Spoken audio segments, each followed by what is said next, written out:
With the third pick in the 2020 NBA Draft, the Charlotte Hornets select. With the ninth pick in the 2011 NBA Draft, the Charlotte Bobcats select Kemba Walker from the University of Connecticut.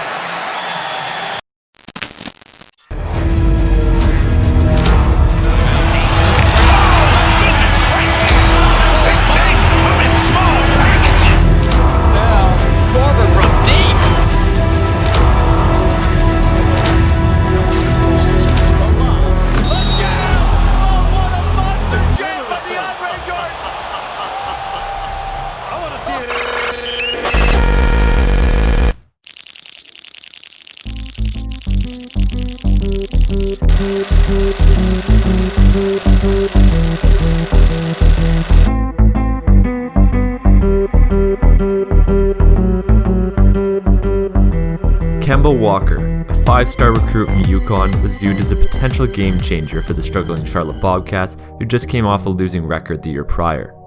This set the franchise into full tank mode as they traded away Tyson Chandler, Gerald Wallace, Nazir Muhammad, and Stephen Jackson, and waived Boris Diaw, who would go on to win a championship with the Spurs. They would also replace coach Larry Brown with former NBA All-Star but garbage coach Paul Silas. The Bobcats were a pretty trashy team besides a few promising young players at the time, which of course included Kemba Walker, bismack biyombo, who they got in a trade for fellow draftee Tobias Harris, and Gerald Henderson. We can all conclude that this was a tank among tanks, a T-34 for literal comparison, the pride of USSR, the pride of Mother Russia. Alright, looks like my sexual desire for communism is getting to my head here, but where was I? Right. Yeah, they were bad and a very commonly known team as they broke the record for, well, the worst record in NBA history. The tank didn't really pay off too much as at the end of the season they got the second pick in the draft, thus missing out on Anthony Davis and selecting his broke jump shot teammate instead. With this squad and yet another new coach, the team went 21-61 and then selected a hair-receding 21-year-old with the fourth pick whose nickname is somehow the Big Handsome. I'm assuming that's ironic. Anyways, they went 43-39 with the help of an actual decent signing in Al Jefferson and got cucked in the first round by the Miami Heat. They drafted another dud, and then the downfall from being bounced in the first round began.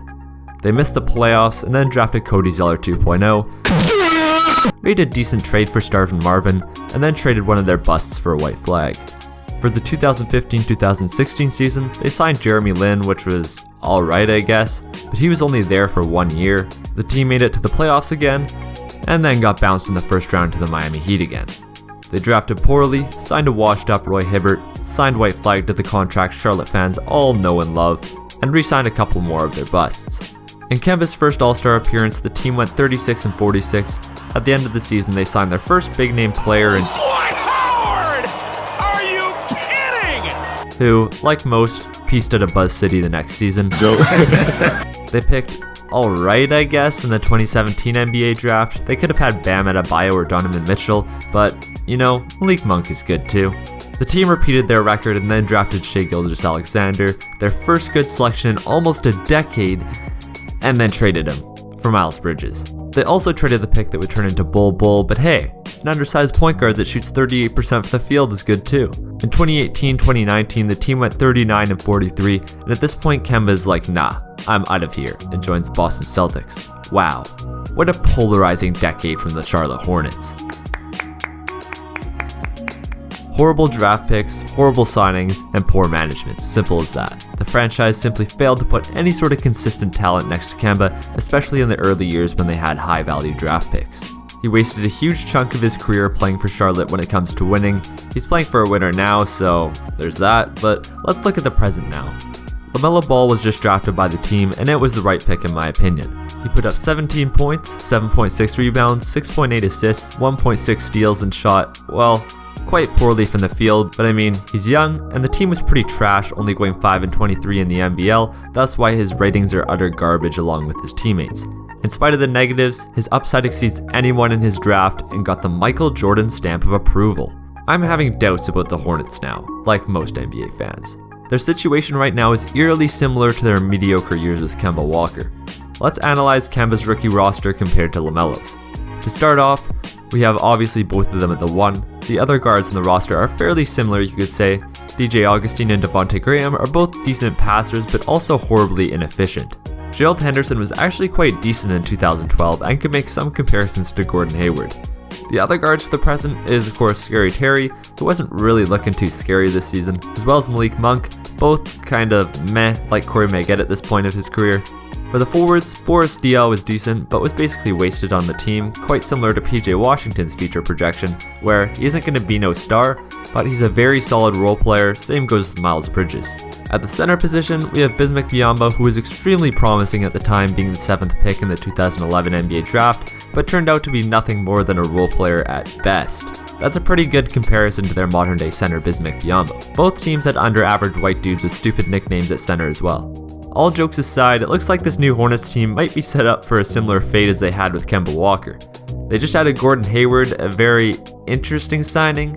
I get that they wanted some veteran presence on the team to possibly help out their young guys, but is it really worth sitting in the middle of the pack again for? It seems like a much more viable option for the team to sit at the bottom for at least one more season and then focus on getting winning assets. This is purely speculation and this may end up benefiting them this season and in the long term, but from the surface level, the NBA community is at the very least speculative about the seemingly overpaid Hayward.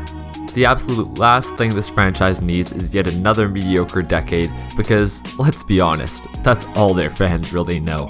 They haven't gotten past the first round since 1998 where they were being carried by a man shorter than my mom. They actually made it in 2002. Davis at the buzzer! No, yes, no! It's waved off! Bernie Fryer says no, it will not count! That shot was off in plenty of time. I mean, there's time on the clock. But I just really wanted to make that joke, but it's been a long time. The Hornets cannot settle on mediocre signings despite their small market, and they especially have to start drafting better, which has been slowly coming to reality with new managers and scouts. At the very least, this is going to be a fun-ass team to watch. I'm not super high on all of their young guys. Malik Monk especially, I feel like he's just an undersized 2-guard who can't playmake or defend. With PJ Washington and Miles Bridges, I feel like they definitely have some potential to at least be fringe all-star type players. I don't actually ever see them really being superstars or all-stars, but they can definitely be key pieces to this franchise's future. So although this is meant to be more or less a critical video on the team, I do feel like this team has some good assets going forward, and Charlotte fans should be very excited for the future of this franchise. The Gordon Hayward signing I feel like was alright in this case scenario, but they definitely can't get into the groove of doing that all the time. They're definitely going to have to start getting bigger free agents to come. I know that's going to be hard as a small market, trust me. I'm a lover of small market teams, but they're going to have to try their best to do that because Gordon Hayward is not going to win them a championship, especially at $30+ million per year.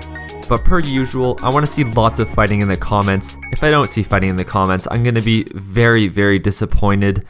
And this video took me so long to make.